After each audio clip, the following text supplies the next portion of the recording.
Hello everyone, welcome back to GDC. जैसा कि आपको पता है डी फार्मेसी फर्स्ट ईयर और सेकेंड ईयर का एग्जाम चल रहा है और एग्जाम में अलग अलग सब्जेक्ट से अलग अलग टाइप के क्वेश्चन बनते हैं, चाहे वो लॉन्ग क्वेश्चन बन रहे हैं, चाहे वो शॉर्ट क्वेश्चन या एमसीक्यू बेस्ड क्वेश्चन। उन सभी क्वेश्चन को हम अपने इस चैनल पे करा रहे हैं और आपको पता ही होगा कि अगर ये सारे क्वेश्चन अगर आपने कर लिए ना तो बेहतरीन से बेहतरीन मार्क्स आपको मिलने वाले हैं। उसी कड़ी में आज का जो हमारा सब्जेक्ट है फार्मास्यूटिक्स सब्जेक्ट में 2024 के एग्जाम में लॉन्ग आंसर के कैसे कैसे ढंग के क्वेश्चन बने थे उसी को हम यहाँ पे दिखाने वाले हैं और ये इसका पार्ट नंबर 2 होने वाला है। इससे पहले पार्ट नंबर 1 हमने करा दिया है और पार्ट नंबर 2 ये देख लेना, इसके बाद पार्ट नंबर 3 भी 2024 का दिख जाएगा, उसको देख लेना तो आपका सारा पार्ट क्लियर हो जाएगा और आइडिया लगेगा कि कैसे कैसे क्वेश्चन बनेंगे। चलिए दिखा देते हैं। पार्ट नंबर 1 में हमने ऊपर के 2 क्वेश्चन ऑलरेडी करा दिए थे पार्ट नंबर 1 में। आज पार्ट नंबर 2 होगा तो यहाँ पे आपका 3 क्वेश्चन, मिक्सिंग क्या होता है, ऑब्जेक्टिव ऑफ मिक्सिंग और कोलाइडल मिल के बारे में शॉर्ट नोट ये लिखना है सर, वेरियस डिस्टिलेशन प्रोसेस के बारे में लिखना है और फ्रैक्शनल कॉलम के बारे में बताना है sir, define sterilization, clarify various method of sterilization. ये 3 क्वेश्चन आज हम कराएंगे पार्ट नंबर 2 में और लास्ट पार्ट नंबर 3 में बचे हुए 2 क्वेश्चन को करा देंगे तो ये लॉन्ग आंसर क्वेश्चन 2024 का क्लियर हो जाएगा, है ना। 5-5, 6-6 नंबर का क्वेश्चन होता है तो आराम से 2-2.5 पेज अगर लिख दिया और जितना बोला गया क्वेश्चन में उतना लिख दिया तो सारा का सारा पूरा का पूरा मार्क्स मिलने वाला है। चलिए स्टार्ट कर देते हैं कैसे क्वेश्चन लिखना है, कैसे कॉपी प्रेजेंट करनी है।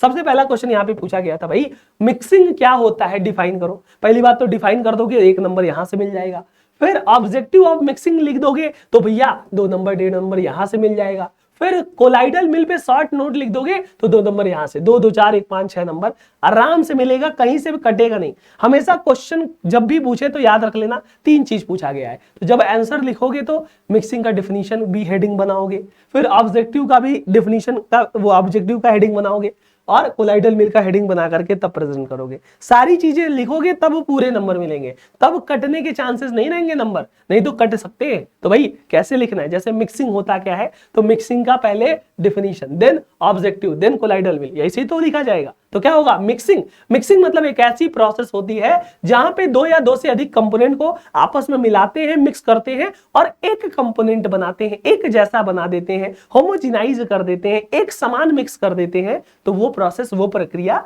मिक्सिंग कहलाती है। तो क्या हुआ, mixing is a process in which 2 or more component are mixed so that each particle of one component is in contact with particle 2 of other component। क्या समझे भैया, 2 या 2 से अधिक कंपोनेंट को आपस में हमने मिलाया, आपस में हमने मिक्स किया और वो एक कंपोनेंट, सिंगल कंपोनेंट बन गए, वही प्रक्रिया, वही प्रोसेस कहलाती है मिक्सिंग। क्या कहलाती है जी, मिक्सिंग कहलाती है। और ऑब्जेक्टिव ऑफ मिक्सिंग की बात कर ले, मिक्सिंग का क्या उद्देश्य होता है, मिक्सिंग करने से क्या फायदा होता है, भाई क्यों मिक्सिंग कर रहे हैं। तो भैया जब भी कोई टैबलेट बना रहे हो तो उसमें एपीआई होता है और उसमें ढेर सारे एक्सिपिएंट होते हैं। अब ढेर सारे एक्सिपिएंट एपीआई को अगर मिलाओगे नहीं, ग्रेनुलेशन नहीं करोगे तो क्या वो कंप्रेस होकर के टैबलेट बनेगा, नहीं बनेगा। आपको सिरप बनाना है तो भैया शुगर है, एपीआई है, कलरिंग एजेंट है, फ्लेवरिंग एजेंट है, सबको मिक्स नहीं करोगे तो क्या वो सिरप बनेगा, नहीं बनेगा। सस्पेंशन है, सॉलिड और लिक्विड का मिक्सचर है तो सर उसको, स्लरी को अगर बनाना है तो मिक्सिंग करनी पड़ेगी ना।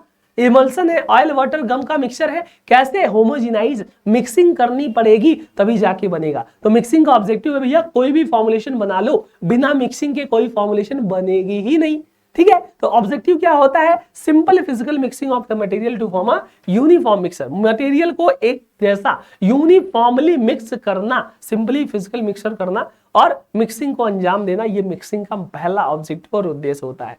मिक्सिंग से क्या होता है भाई, केमिकल रिएक्शन प्रमोट होती है जिससे यूनिफॉर्म प्रोडक्ट हमें मिल जाता है।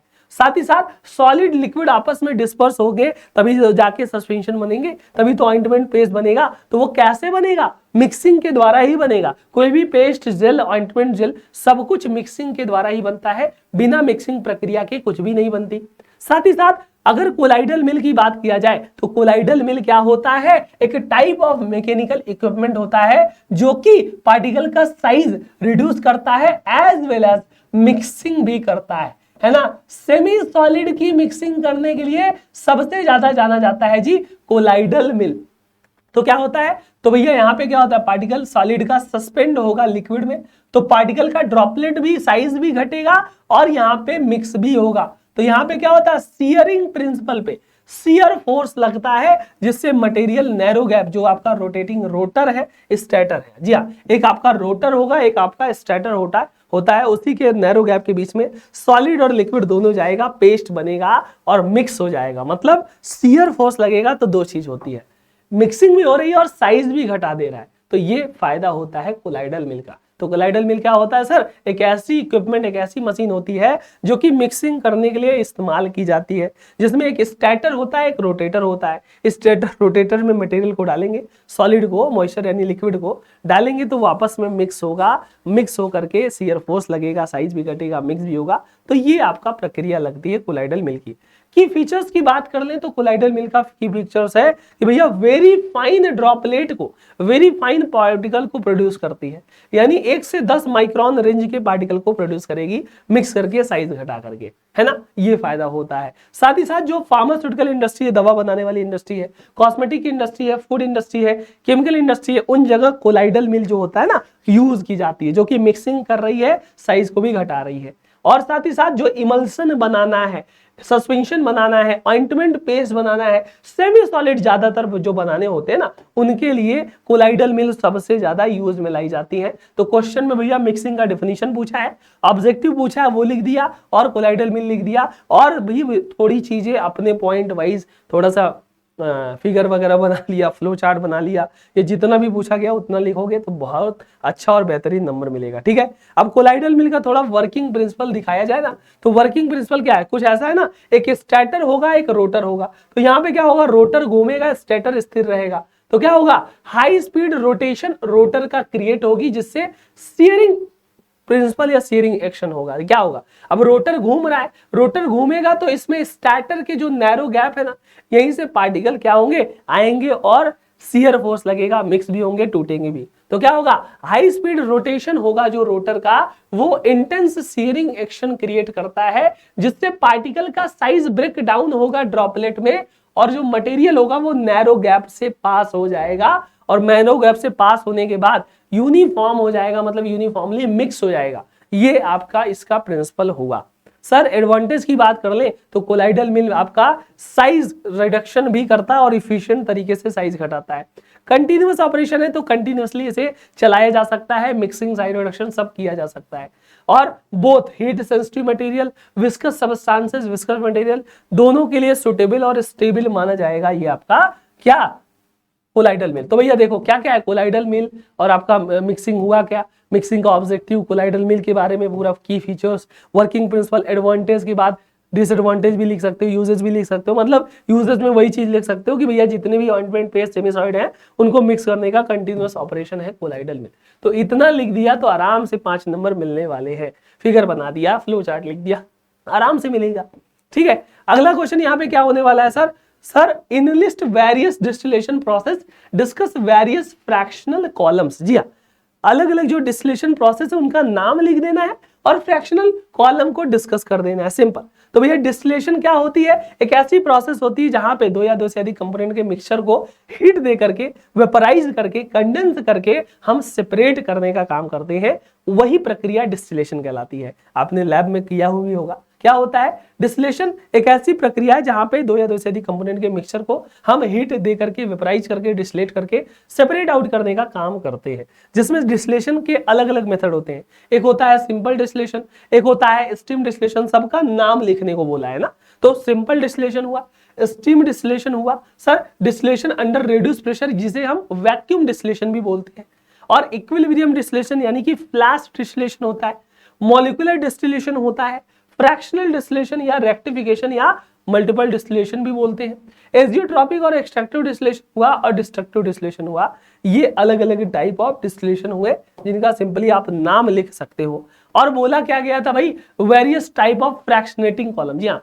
फ्रैक्शनेटिंग कॉलम का अलग अलग टाइप क्या होता है उसको बताइए, जिसमें आपका पैक्ड कॉलम हुआ, प्लेट और ट्रे कॉलम हुआ, बबल कैप कॉलम होता है, सीव ट्रे कॉलम होता है, वॉल्व ट्रे कॉलम होता है, और पैक वर्सेस ट्रे कॉलम होता है। इन सभी कॉलम को लिख दिया तो इससे बढ़िया नंबर मिलेंगे, और नाम लिख दिया तो 1-1.5 नंबर यहाँ से, बाकी 3-4 नंबर वहां से, ठीक है। तो यहाँ पे क्या बोला गया भाई, अलग अलग जो आपका फ्रैक्शनल कॉलम है उसके बारे में डिस्कस करना है। तो सबसे पहले आपका आता है पैक कॉलम। पैक कॉलम आपका क्या होगा, पैकिंग मटेरियल से फिल होगा, यानी कि ग्लास बेड, रेसिंग रिंग वगैरह जो होती है उससे पैक होता है।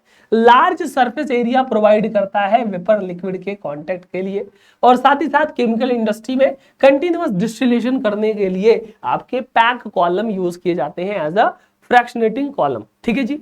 फिर उसके बाद प्लेट और ट्रे कॉलम क्या होता है, इसमें ट्रे रहता है, बबल कैप, सीव और वॉल्व ट्रे भी हो सकता है, जिसमें वेपर आपका ट्रे के थ्रू ही ऊपर जाता है, वेपर राइज होगा और उसके बाद लिक्विड के साथ आपका जो वेपर होगा ना वो कंडेंस होकर के अगेन लिक्विड में बदल दिया, तो वहां पे हम रिकवर कर लेते हैं, है ना। पेट्रोलियम रिफाइनरीज में ज्यादातर आपके प्लेट या ट्रे कॉलम यूज किए जाते हैं।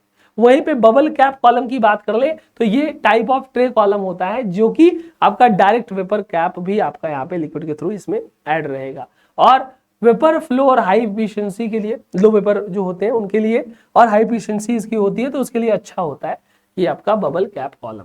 सीव ट्रे कॉलम की बात कर ले तो सीव ट्रे कॉलम मेनली आपका परफोरेटेड ट्रे होता है जो कि वेपर को अलाउ करता है कि वेपर वेपराइज हो, सिंपल होगा, इकोनॉमिकल होगा, और डिस्टिलेशन टावर्स में ये यूज किया जाता है।